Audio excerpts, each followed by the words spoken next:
Thank you, please proceed. Your roll call for me again? Yes, sir. Mayor Burton. Present. Mayor Pro Tem Davis. Present. Councilmember Freeman. Present. Councilmember Shaw. Present. Councilmember Scott. Present. Councilmember Hernandez. Present. We have quorum. Thank you. Mm-hmm. Announcement, cell phones are to be turned off, placed on vibrate, or silent only, please. No conversation or comments from the audience is permitted unless specifically called upon by the mayor. Please remain respectfully quiet. I'd like to make a couple other announcements.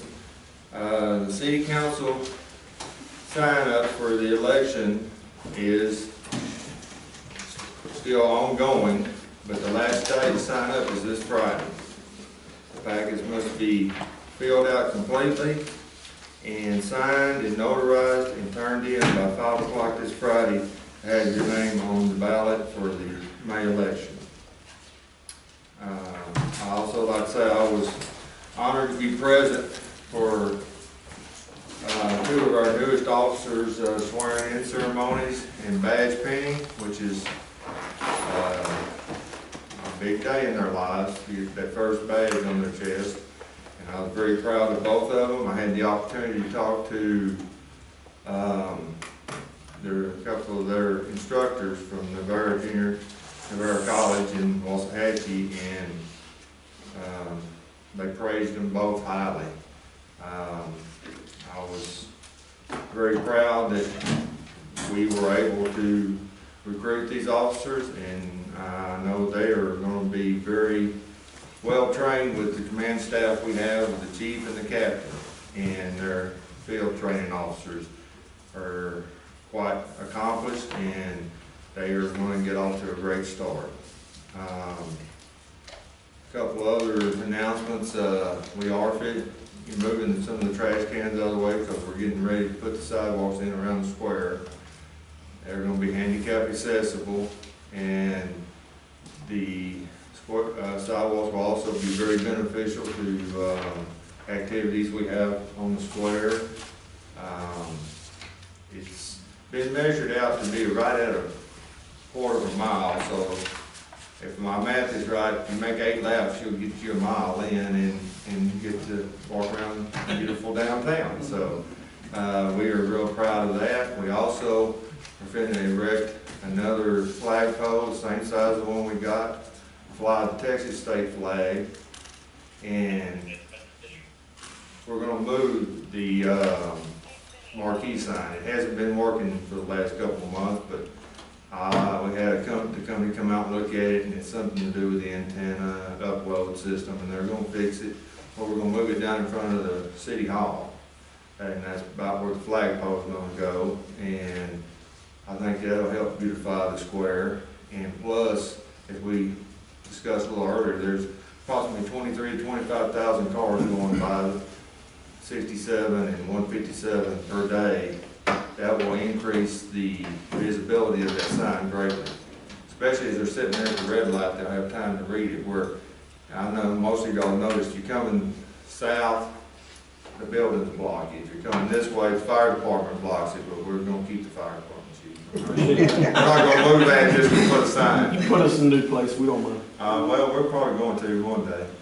But anyway, I think we'll get more visibility out of it down there, and with the other flagpole to beautify the square. So we have that in the works. All of our city employees do a great job every day, but I'd like to give Caesar and his crew a little special recognition. They have been working on the Civic Center. They took all that old carpet down off the side of the walls that were dirty and ragged, and put up some new, more modern siding, and it's really brightened the place up, and with the council's lowering the rental rates, the rentals have spiked. So that has been a good news. But we owe a lot to Caesar and his crew for they're really going above and beyond just the water and the sewer. So I appreciate it, Caesar. And I did notice that you graded the roads down at the cemetery for me. I was asked over a year ago to get you to do that, and I forgot about it till I was down there the other day and saw, well, this is rough, I think I was supposed to get him to do that, and I asked him like on a Tuesday, and by Friday it was done, so I appreciate it. So with all that said, we'll move on to the next agenda item, which is citizen public comment period. Do we have anybody? No, sir. Okay, then we'll move on from there. We have a proclamation. Proclamation in February as Fair Housing Month for the City of Venus. So I'll proclaim that February is the Fair Housing Month, which entails, you can read all this, but it's just National Fair Housing Law during the month of February provides an opportunity for all Americans to recognize that complete success in the goal of equal housing opportunity and can be accomplished with the help and cooperation of all Americans. So, proclaim February Fair Housing Month in the City of Venus. So, we'll do that, and then we'll move on to the consent agenda. All matters listed on the consent agenda are considered to be routine by the City Council and will be enacted upon by one motion. There will not be separate discussions of these items. If separate discussion is desired, that item will be removed from the consent agenda and will be considered separately. Under consent agenda, we have approval of the minutes from the January 9, 2017 regular City Council meeting, and 2, ratify the payment of bills for the month of January 17. Does anybody have any comments or discussions on the consent agenda? If not, I'll open the floor for a motion to approve the consent agenda. I make a motion we approve the consent agenda as presented. Have a motion made by Councilwoman Prazak to approve the consent agenda. Second? I'll second. Second by Councilman Hernandez. All in favor? All in favor, none opposed, motion carries. All right.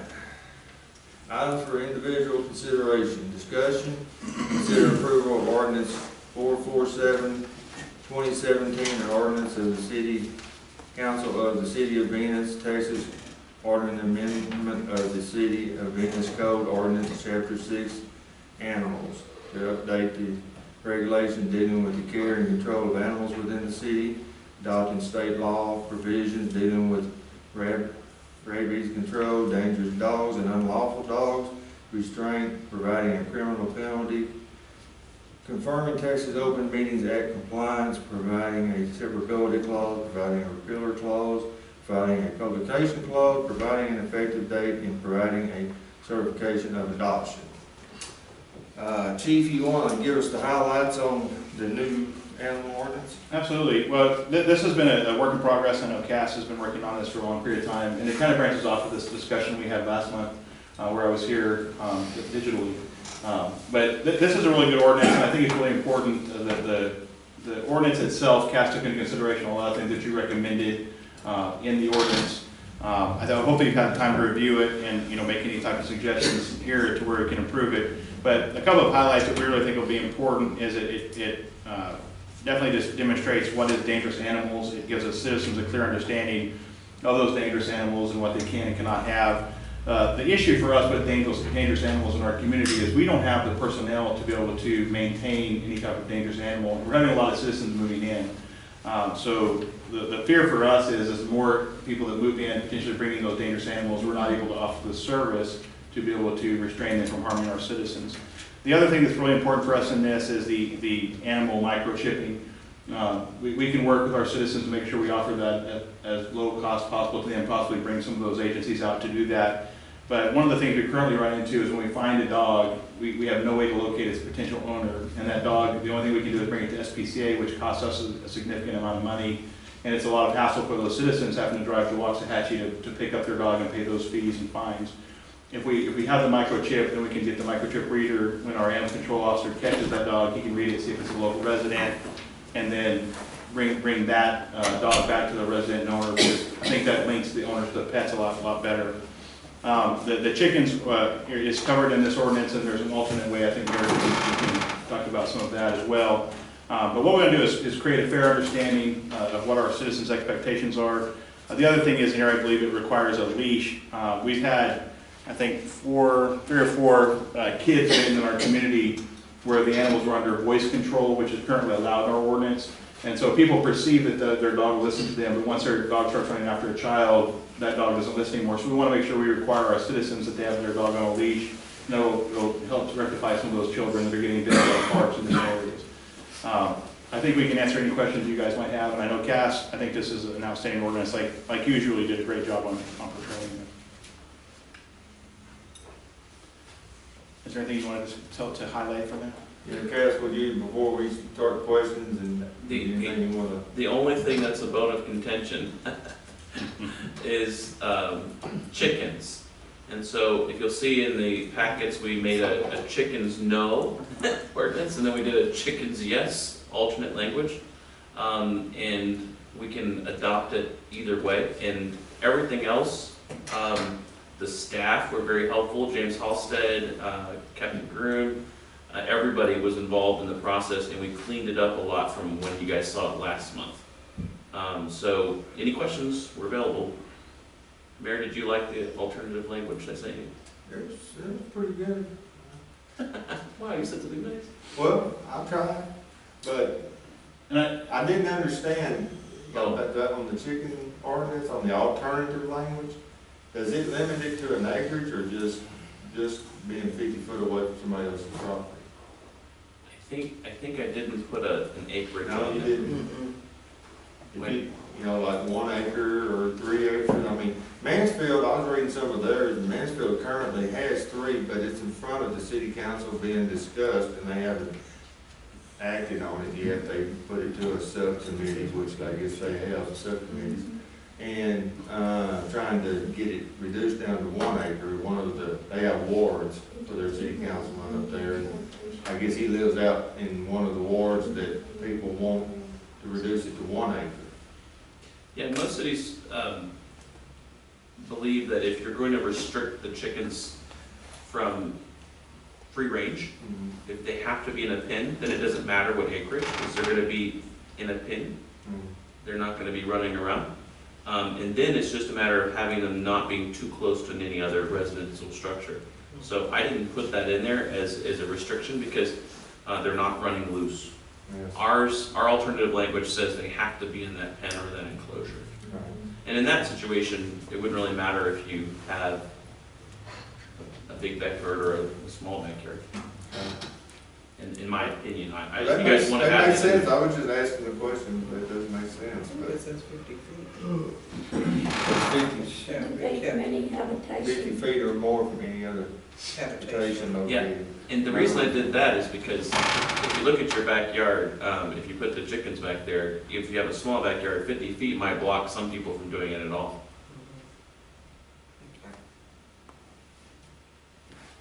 So when you say habitation, does that mean their property line or their house? Habitation is where someone lives. So it would be from their house. And the chickens are important to us because that's where we're currently getting complaints on our animal ordinances. There are people in our city who have chickens. And so it needs to be clarified to our citizens what your guys' expectations are. And that's originally why we started addressing this animal ordinance in the first place. The whole reason we were doing this is to no chickens. Well, And now we're at the other end of the process, we're going. and I don't really care if we have chickens or not, I just know that, some people do, and I just did not want to sit here and try to write an ordinance in the middle of the council, so I wanted an alternative if that's what the council wants. And if they don't want chickens, then I'm fine with that. I don't have any, so it's not gonna matter what. So how many animals can a residential have? 4. It didn't It have a doesn't specific say number. that. You don't have a specific No, it number? didn't put a No. specific. No, it says, what? No, that's not. There's no specific number. But the, I thought So it the said chickens is 4. 3. No. I can't get my thing. On the other. I think the reason that Cass changed the original number from a set number to, it's basically a determination tender between me and the animal services rep is, if you're living in a home that only has a few hundred square feet and we allow 4 animals, that's probably too small of a space for those animals and healthy living. But if you live in a larger house, you may be able to have 4 animals without it being any problem to the animals or to your family. And so I think he wrote it in such a way where myself and the animal service officer can make a But determination. that was on the dogs and the cats Yeah. and stuff like that, but I thought there was a limit on the chickens. The chickens has a minimum, That's is it three, a I thought. 3? Maybe in the first one. Yeah, I think so. I can't get mine pulled up, so I can't pull. Council, one of the things that, from a policy and a staff perspective, we're trying to make our ordinances last for a longer periods of time than they did in the past. In the past, they kind of just would be outdated within 2 years. And we're trying to look ahead. And a lot of cities are getting away and moving away from putting a limit on the animals because of that fact, that there are some people that have large homes that have big backyards, and they can have more than 4 animals, and the animals can be safe and the people can be safe. And then there are other situations where a person in a 1-bedroom, 600 square foot apartment should not have 4 animals. And so it leaves the discretion to the animal control folks and to the neighbors involved. I will tell you that the removal of the animals, Chief had a great idea of giving there be a way to remove the animals if there's an emergency situation, but otherwise, there's an opportunity for that person to have some time to comply too. We're not being overly harsh in terms of the enforcement.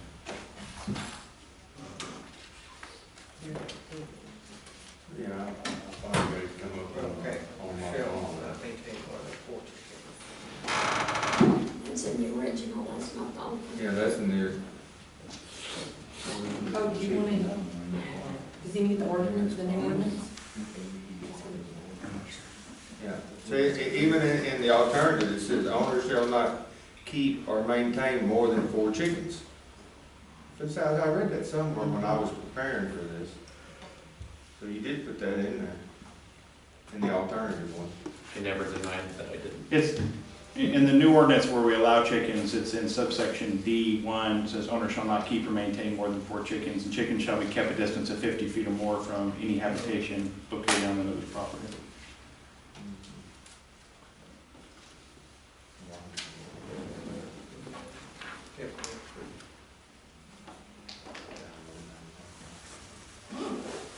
So anyway, the ordinance is open for discussion, comments.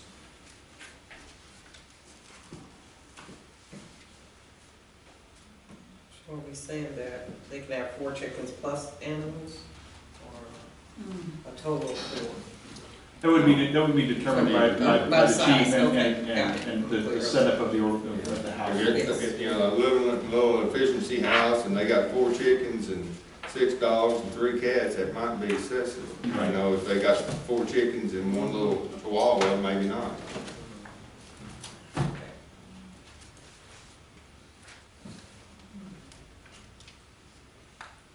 And that's if you pass the chicken ordinance. If you pass it as original, without the chicken amendment, then there'd be no chickens. So did you say the reason really to do this ordinance was we were having There was issues with chickens? a couple of neighbors who were complaining about their neighbor having chickens that brought this to our attention. And our original interpretation of the ordinance was that chickens weren't allowed in the city limits. However, reading that ordinance, it allowed them to keep the chickens if they brought them inside their house. So the people who were complained on by their neighbors simply just brought the chickens inside their homes and alleviated any type of enforcement action we could take. So Can I ask a question? What was the complaint on the chickens? Were they smelly, noisy? I mean, Running loose, I think, was the biggest complaint that we had. Well, that would cover that, anyway. They gotta be kept in coop. and there are a lot of cities that allow a few chickens. It's kind of a trendy thing, you know, McKinney, Plano, Frisco area. They allow those. They do allow chickens for people to raise their On fresh eggs, It's a trendy thing, but we should still have regulations. Absolutely. Correct. it's up to you, please. I think chickens belong on a farm With the cows. with the cows and the pigs, except for the potbelly pigs, they're really cute. Jeannie, I made an exception for potbellies. I saw that. Yeah. I saw that. I like potbellies Yeah, I also. don't know what are you thinking on this?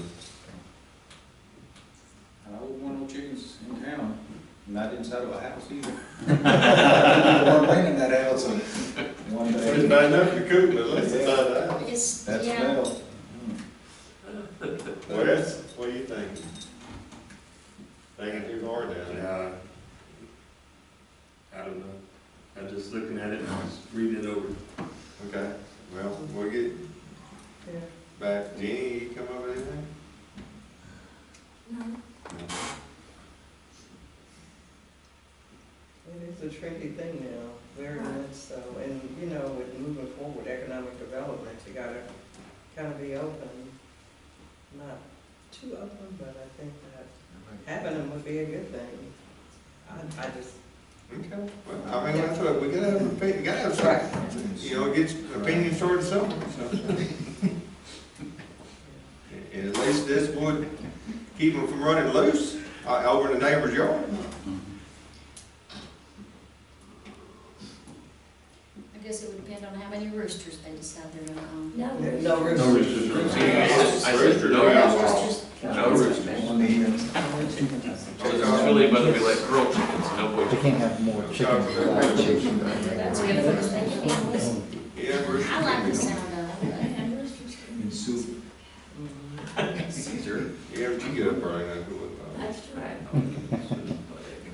Okay, we gotta do something here, folks. Are there any other parts besides the chicken parts that you'll have questions? Yes, I don't know, do they? Do you have any parts about it, or any of the rest of the ordinance? Okay, how about, like if people have chickens now, or if somebody has a monkey now, or whatever, is They that, get grandfathered is that gonna be grandfathered in? No? I think that if a particular person had an animal that would currently be prohibited on this, they could always approach mayor or council and ask for a variance for that particular animal, and show evidence that perhaps it wasn't a problem, and see if council wanted to give a variance on that particular one. The thing that we're really trying to prevent is additional problems coming into our community. And Jeannie, I was trying to be sensitive to that, and so if you look under, it's on page 6. If you look at provision G, under 6.5, it says a person in violation of subsection A, B, C, and or D of this section on the effective date of the passage of the approval of this ordinance shall have a period of 6 months from the effective date to remedy and gain full compliance before enforcement and prosecution may commence. We thought that that'd be a thoughtful way to allow a little buffer that they can make other arrangements for that animal, or for them to also do, as Chief just described, of coming to council and asking for variance. We didn't want people to be caught off guard. So I built in that 6 month there, but again, we really have to, if we're gonna have the ordinance, we need to enforce it, but we need to do it in a thoughtful way, and that's why I threw that provision in there. But yeah, if somebody has a current animal that's illegal, according to the new ordinance, we're gonna give them 6 months. After that, then they can be enforced. If that, I thought that was fair.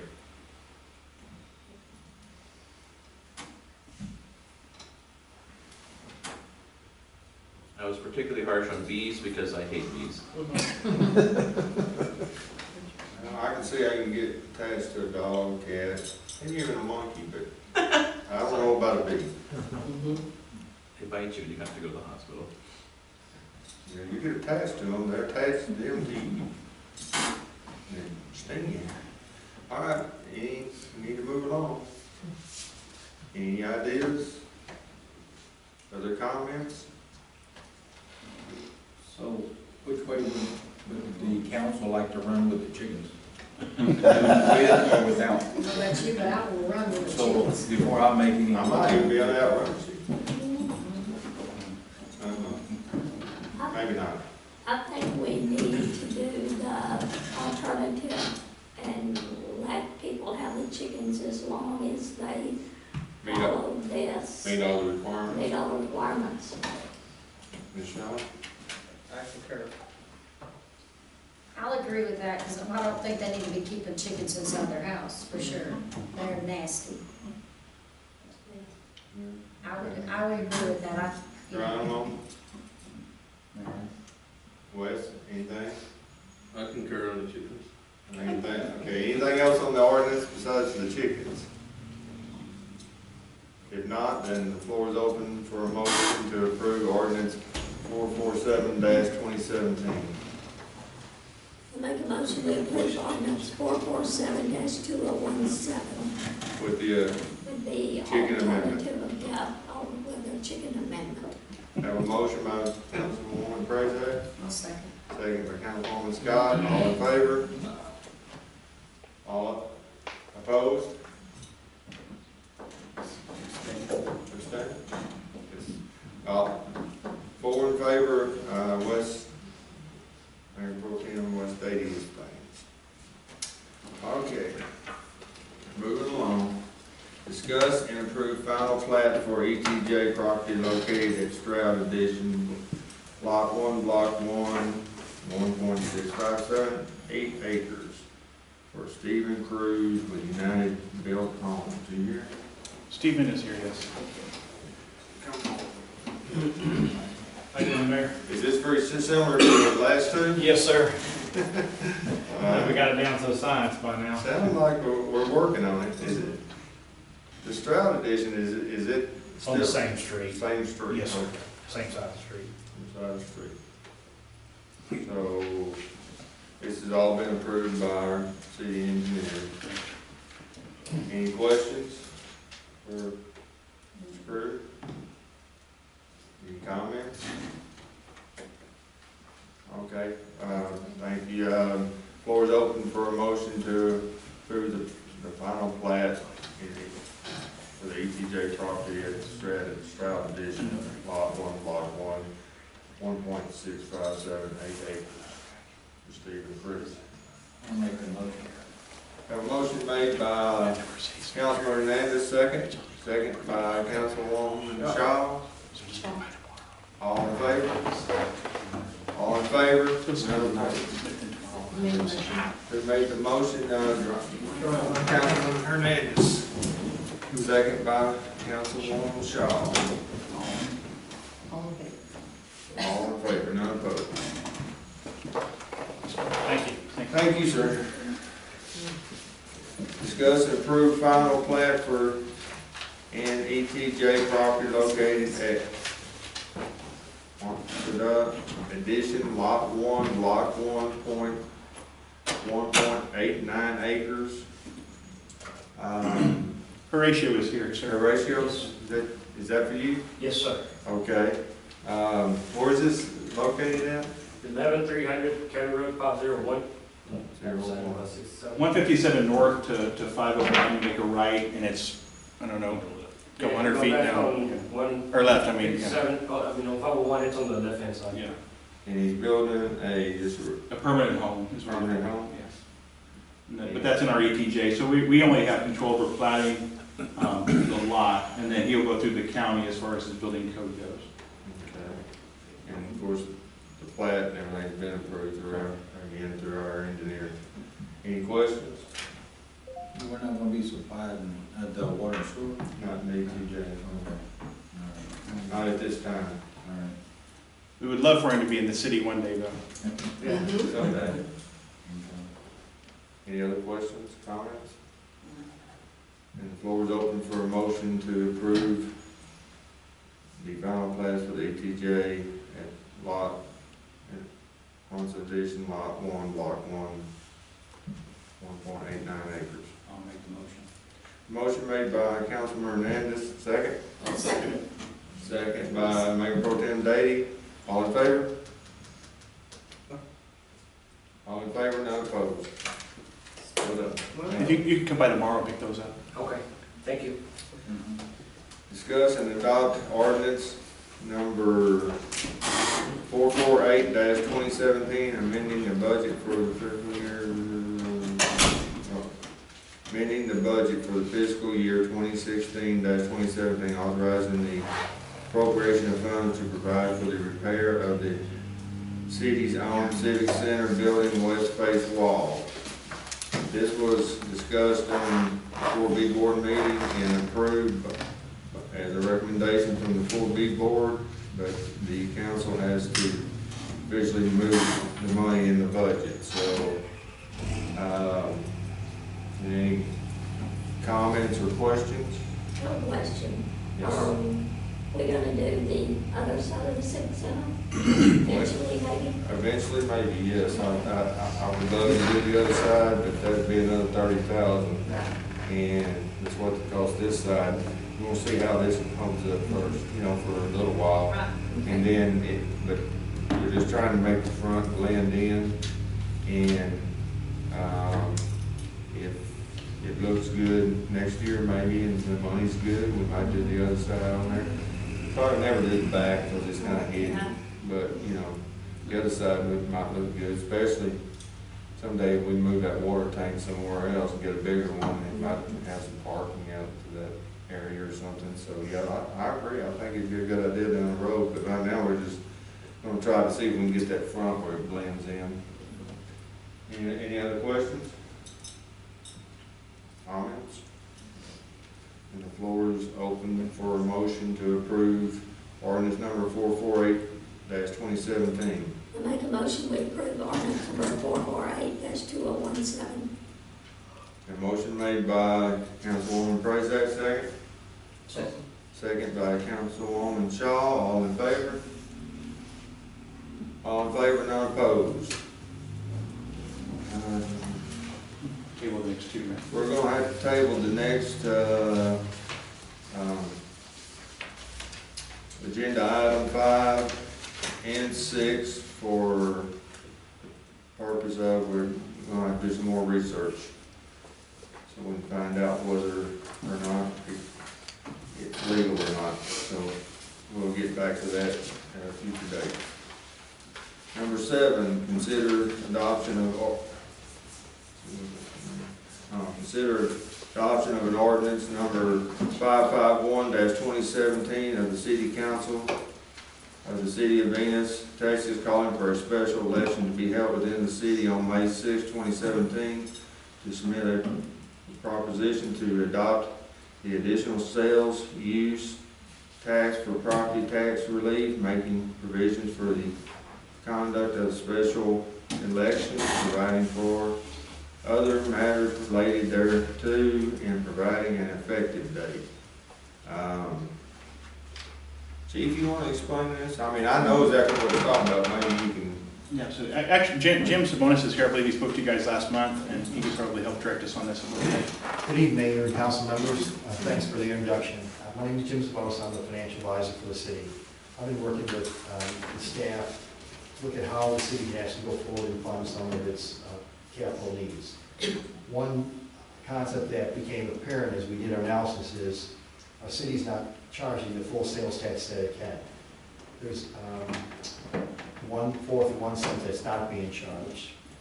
And when you think of your city here being on 67, people are going to be just like me, stopping by gas, and it's a tax that a lot of that sales tax is paid by pass-through people. So the thought process that we have put in place, we have a capital plan that says we vote the 1/4 of 1 cent sales tax ad valorem tax reduction. What we intend to do, the plan is to take, right now, if we were to look at our existing sales tax collections, it's about $60,000 a year. And what the city staff is going to propose is that if it gets voted, we would take the first $60,000 and use that with some other source of funding we have to fund new municipal facilities. It would be capped at the $60,000. Then as that sales tax grows, it'll go into the general fund operating budget, be used as the council sees fit. Gives you wide amount of latitude to use for that process.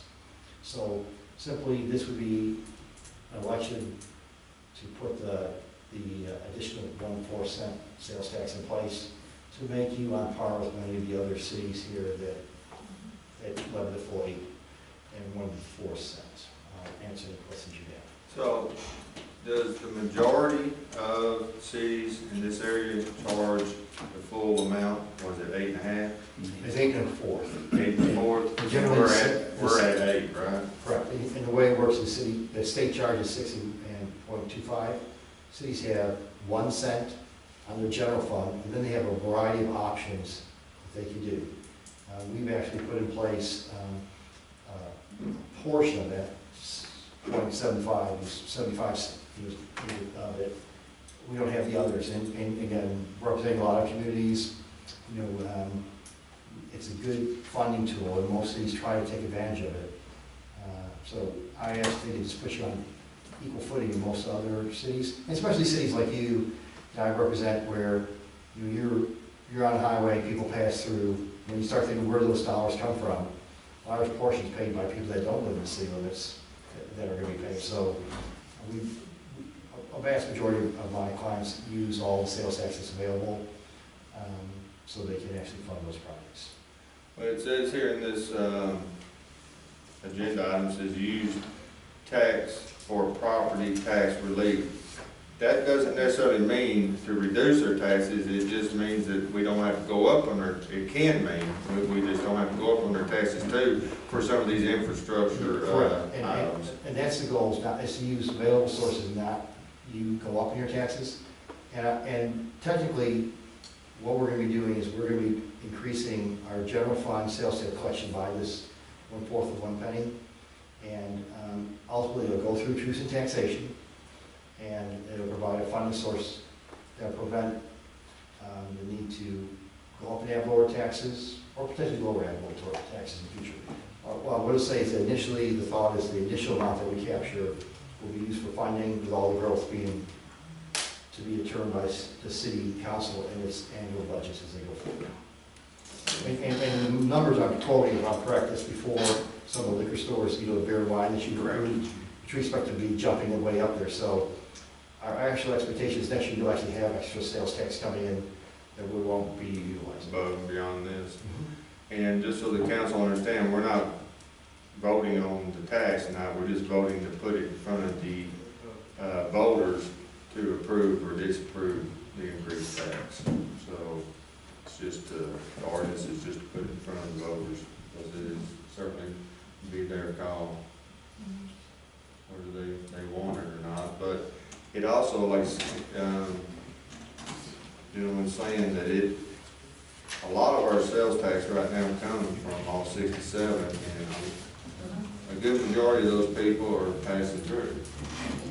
So They're just passing through. So they're not necessarily, all that money's gonna come from being residents. They're used to paying that tax everywhere they go anyway. I pay that tax everywhere I go, if I can't find it right here in Venus, I'm going to go down the road and I'm gonna pay that extra tax. If they'll think about it, they're not gonna really notice it. They're used to paying it everywhere. Did I understand you correctly last month, that if the county so desired, they could implement that tax for themselves? In some counties, example, in Parker County, we've got a 1/2 cent sales tax that they use to fund their general fund, that's countywide. So, again, counties can use it, and you call election, but in our case, the goal is to get it for the city in this process. Right. And to answer your question, I think the other thing about sales tax is most of the essential purchases that people make at grocery stores and drugs, they're not going to pay sales tax. So really, it's really discretionary purchases for residents, and the type of discretionary purchases that people make when they come through and go forward. That's why your staff is thinking, when you look at your sources, you're not fully optimizing what you can do, especially given the fact with the new growth that you have with the beer and wine coming in and continued growth around 67. That is just money that's not being levied that could go to benefit these citizens. Any additional questions? Thank you very much. Any comments from the council before? Then I'll open the floor for a motion to approve ordinance number 551-2017.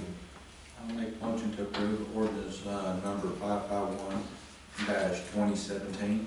Motion made by Councilman Hernandez, second. I'll second. Second by Councilwoman Scott. All in favor? All in favor, none opposed. Motion carries. Thank you, sir. Thank you, sir, and good luck on the election. Thank Thank you, you. sir. Call me if I can do anything. Thank you, sir. Thanks, Jim, so much. Thank you. Many thanks too. Discuss and consider resolution number 03-2017 of the City Council of the City of Venus, Johnson, and Ellis Counties, Texas, ordering a general multiple elections to be held jointly on Saturday, May 6, 2017, for the purpose of electing a mayor and 2 city council members, place 1 and 2, to the Venus City Council, approving the election administration agreements with Johnson and Ellis counties, designating the locations of the polling places, providing early voting information, providing mail ballot request information, ordering notices of the election to be given as prescribed by law in connection with such elections. Basically, we're going to try to have, or we're going to have, if y'all approve it, a joint election with the school here in Venus, and instead of having them hiring three judges and us hiring 3, and, you know, we're just gonna split the cost. One and done. Well, you know, pretty much, is what we're trying to do. And then Ellis County has agreed for a very nominal fee, hold the election for our 31 voters in Ellis County, Okay. over in Midlothian. So And that's, the benefit to having those Midlothian voters go to Midlothian to vote for council places in Venus is they get to vote for their ISD elections in Midlothian ISD as well. So instead of having to vote 2 different places, you can go vote in Midlothian and vote for both subjects at one time. So we think it'll be a convenience issue for them. I know it's a little further to drive, but it saves them one other voting trip. and they're holding it for a very minimal amount. So we'll save money on the elections this year. So we'll have to drive over there to vote. No, No. not if you live on this side of the county line. The Johnson County residents will still vote at the Civic Center. Okay, but it's the Ellis County ones that will vote over there. They'll drive over to Okay. Midlothian. Okay.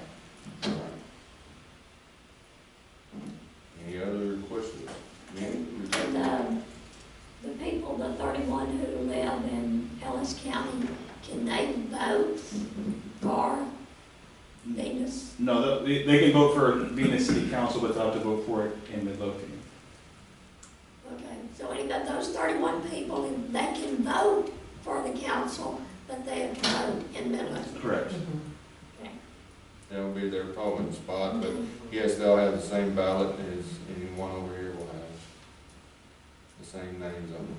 Right. And they will be able to vote for the ordinance we just passed on the sales tax increase. And vote yes or no on it, it'll be on the ballot. Any additional questions? Then the floor is open for a motion to approve resolution number 03-2017. I'll make a motion to approve resolution number 03-2017.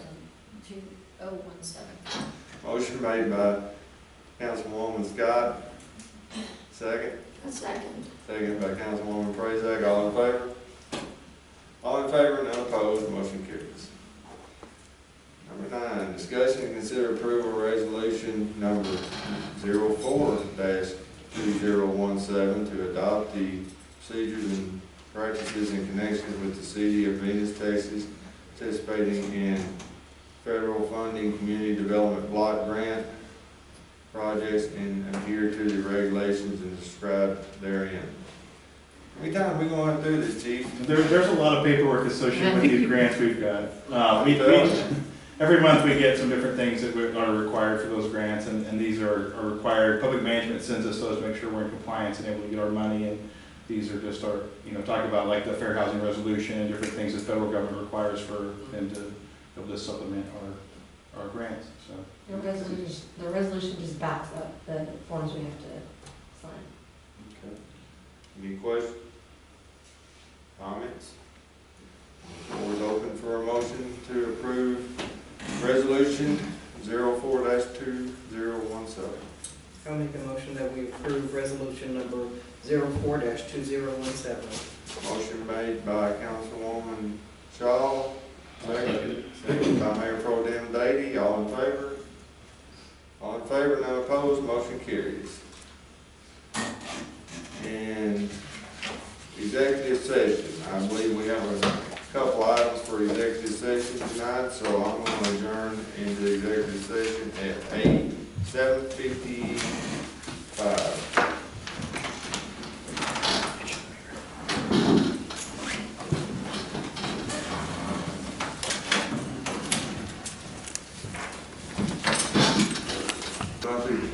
reports. I'm gonna start off with the police department. Captain Broom, you're up, sir. Good evening, Mayor, Council.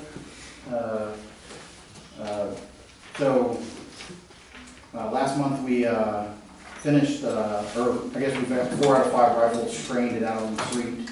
We've got one left. We've got one officer in field training, and she'll be assigned that rifle when we get her further along in field training, so we can get deployed with the rifles that we purchased this October and November area. We did training on constitutional policing. We also have implemented the mobile side of OSSI. That's a new computer system that we bought into with Johnson County. So we're about halfway through that program being fully implemented. It's given us some more information sharing. We're able to see what everybody in the county is doing. If we stop a car that, Johnson County stopped on the other side of the county and they, put in notes about, what these people were doing, we'll have that information as well, and vice versa. We'll be able to share information with not just the sheriff's office, but I think most of the small cities in the county have bought in Alvarado, Godwin, maybe, I can't remember, but quite a few of them. So that's about halfway through. We're still waiting on one final install for that project to be complete, and it's either going to be this month or possibly next month. Our numbers were a little down, but we were also down in manpower, one officer, and we've got 2 officers currently in field training. Officer Halstead is finishing up his field training, and Officer Martinez started recently. So that's all I have, unless anybody has any questions. You want to introduce the new Absolutely. officer? Oh, yeah, do that. Well, thank you. Well, we're very excited to introduce Daniela Martinez. Daniela comes to us from Navarro Community College. She was valedictorian of her class. When we did an extensive background on her, I'm sure she was happy about that, but we've found out a lot of really good information about her. She's an excellent student. She has her associate's degree from Navarro College as well. So welcome to Venus. You have a very supportive council, and we work really well with them, and we have a vision for making our city a great place. So thank you for being on board, and I'm sure they'd like to welcome you. Thank you. Thank you. Welcome. Thanks. Good to see you again. All right, moving along. Fire chief, Alan. Evening, Talk Council. to us. Yes, sir. Last month we ran right at 102 calls for the month. 31 of those were within the city. Shows the breakdown of what our fire calls were. Of course, like most places, most of them were EMS calls. We ran 77 EMS and 25 fire calls. 25% of the calls we run, of course, that's usually every month. 25% same address, same people. Repeat offenders. Yeah. You can see our average turnout times for EMS was 3:14, about 5 minutes for fire, and that's nights, weekends, volunteers coming from the house to the station to take care of the calls and stuff. So our average was a little over 3 minutes, a little under 4 minutes for the month for our turnout times. And then on the last page there, that's calls within the city that we had this past month. It shows how long it took for us to get a truck out the door, how many people were on the truck, what time the call was, how far we had, or how long it took us to get to the call afterwards. So, we meet every Monday night over there. Every Monday night we do training except for the first Monday of the month. We take care of business. We do one EMS CE class a month, and the rest is all fire. The OSSI that PD is on, I think fire goes live on that next week, I think sometime.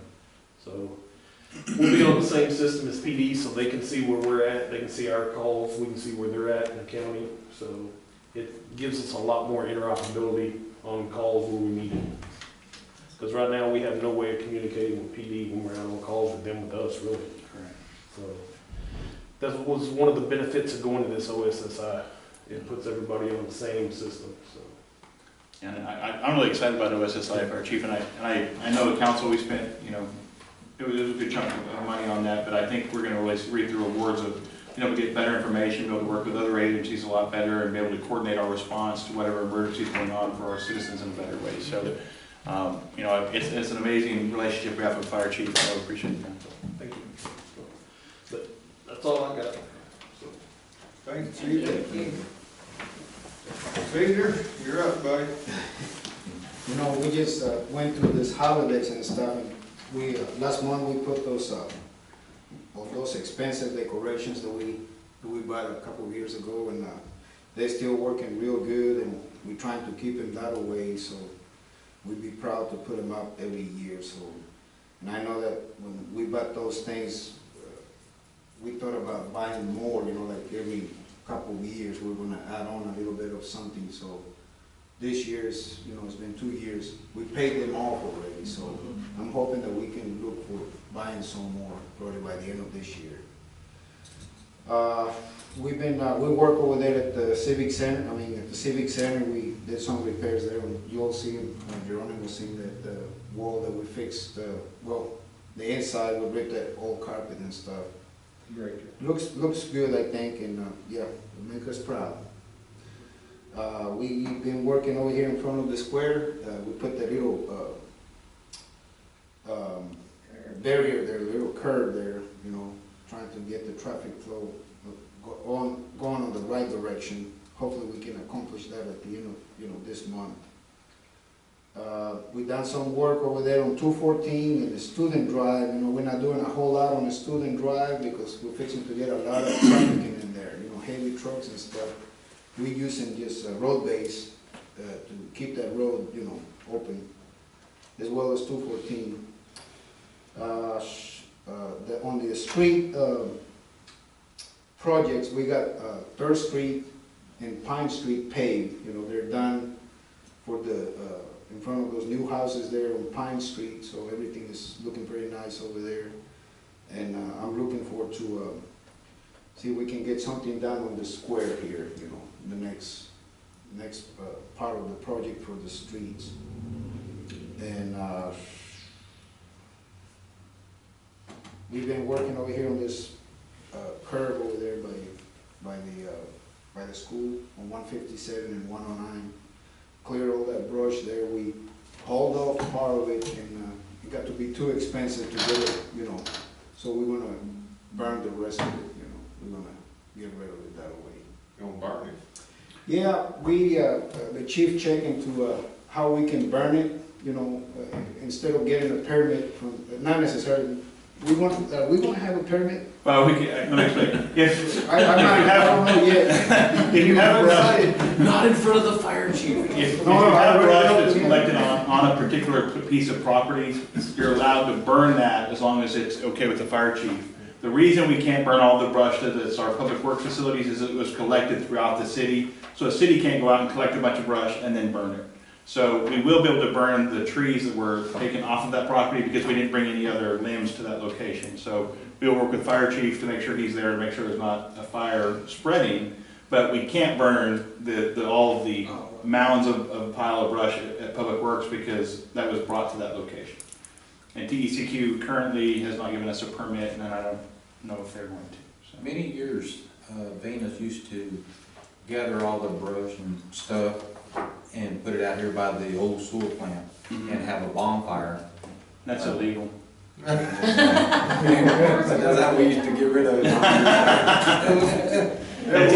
The TECQ would cite us for that. Yeah, we could have a bonfire for homecoming, but they got outlawed that too. Yeah, we used to collect all kinds of stuff. Yeah, open burning in Texas is illegal, except for a few exceptions which they've allowed. Yeah, in Texas, all outdoor burning is illegal. And then they make exceptions to that rule for cooking, warmth, and recreation. Well, we can all gather with fireworks. It's a cold day, and go out to the public works and say, I'm cold. Which we're not gonna be able to burn it anytime. Hopefully it'll change, but right now precinct 4 is under a burn ban, so we're not gonna be able to burn it anytime soon until they drop that. Hang on there. In water and sewer, surveyors, they've been working on this project that we're gonna do the water looping, you know, under 67. And hopefully we can see some work done probably by June or so. We keep hoping. Yeah, it's, you know, it takes a while before you get all this bid in and everything, so. At the prison, you know, we're doing some improvements over there on the lift station. I have a manhole put in, you know, in place this past month. And we're gonna do some of this treatment for the walls, so they last longer, hopefully last until I retire or so. A few more years. And we're ready there to start, you know, doing more work. On the west side of town, we had a problem on a sewer, a 10-inch line, a sewer area crossing that it was collapsing, and we got it fixed. And it's running, and, you know, it looks very nice, and, you know, we're not gonna have any problems there in that part of town. Something that I find out on most of our maps, it shows that it's an 8-inch line, but it's a 10-inch in reality. It's a 10-inch line in there. So we work our normal stuff on the month, you know, reading meters, taking care of sewer calls and stuff. So that's it. That's all I have. Thanks, Lee. Yeah.